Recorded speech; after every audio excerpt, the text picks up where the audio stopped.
So, we're just about to explore the delicious intersection of food and climate. My name is Saima, and I welcome you to the very appetizing podcast, Cool It Down, where we're about to uncover how our choices on the plate impact the planet with Dr. Kalpana Sastry, a scientist, and Saket Dave, the entrepreneur.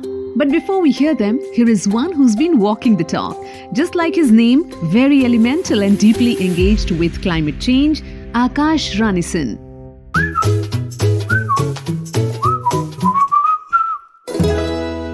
Welcome to this podcast that we call Cool It Down, and we intend to do just that, Aakash. You've been playing a very crucial, important role. You call yourself a climate optimist, and that's where I want to begin. Why do you call yourself a climate optimist? Whenever every day when I get up, it's up to me how I choose to live the day, right? And I choose to be optimistic. I choose to be positive. If there's I also believe in philosophy of yin and yang. So I choose to be on the positive side. And obviously, if I don't believe something can be done, it can't be done. So first, before I do it, I need to believe in it. And every day when I get up and I'm trying to protect the environment or the nature, I first need to believe that it can be done, which gives me the energy to do it. At what age did you tell yourself that this is what I want to do? I want to be a climate optimist. I want to do something for my planet. So it was somewhere about 8 years ago. So let's say somewhere in the age of 21 and 22, I got an opportunity to go on a trip to Ladakh with WWF for snow leopard conservation. And that was the first time when I experienced the beauty of Ladakh. Wherever you go, like if you haven't really seen the pictures of Ladakh or nobody has told you about it, if you land there for the first time, you won't believe that it's on Earth. You might really believe that it's on some other planet. And the place was so beautiful and serene, and also the people who live over there, they follow Buddhism, which is a very kind and humble religion. And that just made me felt so much love, and I felt empathetic towards the place itself. And that's what got me to think about to do something to protect the environment. Did somebody tell you at that time that this is what we stand to lose if we do not wake up today and start thinking about how to save our planet?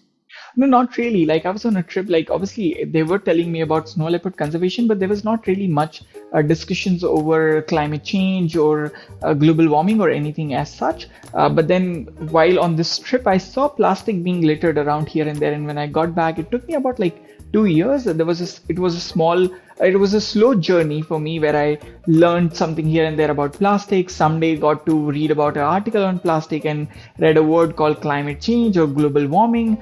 My interest sparked into it, and I've always been someone who's really interested into science. And then later on, I decided to learn more about the word called climate change.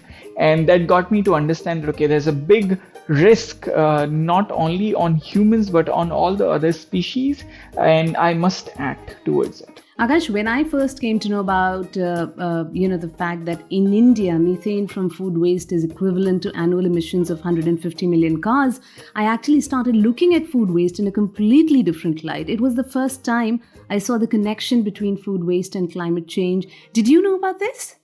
So my journey with climate change, the first time or the first sort of hit which I got to learn about climate change was about methane. And it was not just from the food waste, but from the whole animal agriculture industry itself, that how much amount of methane they are putting out.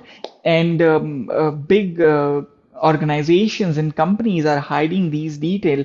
And that was the time when I decided to go vegan. And it's been about 8 years that I've been vegan now. I don't consume any dairy product. I've always been a vegetarian from childhood. And that's when I learned more about palm oil or different things, how we are poisoning our own food. And then obviously we are dumping out so much. So we are globally growing food each year, somewhere about enough for 13 billion people. And we are feeding 7 billion. 1 billion are still sleeping without food. Where is this food going? It's either going to animal agriculture, or either it's being served to people who are not even finishing their food and they're dumping it out. So I totally believe it's a huge space which is obviously causing a lot of harm, and a huge space where we can be optimistic and bring a lot of positive change. Akash, do you believe that as a country, we still need to understand, we need to realize the seriousness of the entire issue? Do you really believe that human beings actually can cool it down if they intend to? Indeed, we can cool it down, no doubt on that. But now, how do we go about it? There are two ways. I always talk to people, whenever I talk to people, I always tell them that there's two ways to fix climate change. One is by brain, another one is by heart. What do I mean by that? Brain is very simple. I'm going to put a fine on you. If you don't wear the seat belt, I'm going to charge you a fine. I'm going to take away what is most dear to you, and that is your money. So now to save your money, you act in a certain way as the way I'm telling you to be. Or second is that you really care about your own life. You care about the family which is at home. So you wear the seat belt because you love yourself and your family. Very well put. That's how we can fix climate change, right? If we want to fix climate change, obviously there's one thing. I can keep on bringing policies one after another, taxes after one after another, like carbon tax, methane tax, environmental tax, and whatnot. But then, you know it, as soon as there's no camera, as soon as there's no police officer, we take off the seatbelt. We have seen this scenario in our life. That's what's going to happen if we keep on putting policies or taxes on people to make them act in a certain way. Better way would be that why can't we imbibe the kindness and compassion towards animal, nature, and all the other sentient beings in children's. In school, nobody is teaching about this. In I don't know when was last time I was being really told to be kind towards people, or being taught or being helped to practice. So I really feel that there's a huge gap, and it's a very big problem. It's not only about climate change. Any sort of crime you see, you will find that there's no empathy, there's no understanding, there's no equality towards each other. Everyone is getting very selfish and greedy. That's what is causing so much ruckus across the globe, not only in the space of climate, but in every possible field. I hear you, Aakash. A lot of damage has been done. A lot of damage is being done. Miles to go. But as you put it so beautifully as a climate optimist, we have at least begun. Thank you so much, Aakash, for adding your voice to cool it down. Thank you so much for having me on board. Joining us today is a distinguished agricultural scientist, Dr. Kalpana Sastry. Thank you so much, ma'am, for being here. I'm not going to call you ma'am. I'm not going to call you Dr. Kalpana because you have asked me to call you Kalpana, and that is a great, great, great beginning. Welcome to the podcast. Thank you, Saima. It's great to be associated with this podcast, and I would love being part of this and adding a new flavor to some of the discussions. So, Kalpana, I'm going to begin with the very basic question, which is hanging in many heads. Can you explain the correlation between food waste and climate change for our listeners who might be new to this topic?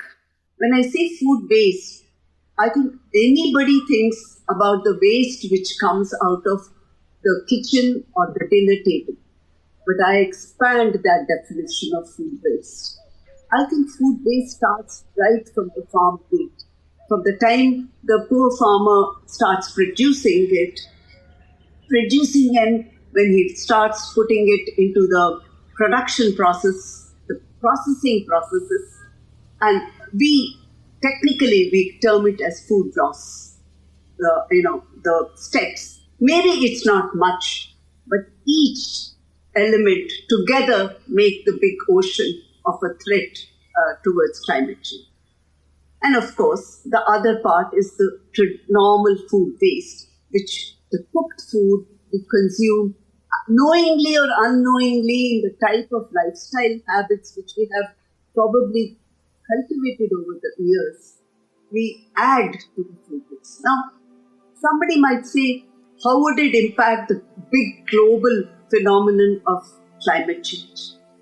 It affects one of the driving factors in scientific data says more than 1 billion tons annually are lost in food, and that contributes to 8 to 10% of the GHG emissions. Now that's an eye-opener. Food waste contributes to greenhouse gas emissions and is a significant factor in climate change. Can you tell our listener which specific domains within food production, distribution, and consumption do you feel are more relevant for new age entrepreneurs to come in and contribute to? I'm just coming from a session where I was talking to a lot of startups and who were pitching their ideas. 90% of the smart entrepreneurs in agriculture actually come with these problem statements and their efforts to look at the problem statement. So you have modern age mechanization definitely is one element. Mechanization at the crop production level, small implements which are gender friendly, all the better. Today's monsoon, the lack of prediction in the rainfall. So you need a lot of data type of innovations, data-based innovations to tell us when the rainfall is going to come. It's no more that it's the compartmentalized rainy season nowadays. Either you have excess rainfall or you have no rainfall. So you need solutions to give to the farmers. Excess, how do you control your watering system? That's in the production. You also need technologies at the warehouse. Maximum amount of food losses come in the warehouses and in the packaging arena. An entrepreneur with a smart idea on bio-packaging or using waste rice stubbles to make good bio-packaging.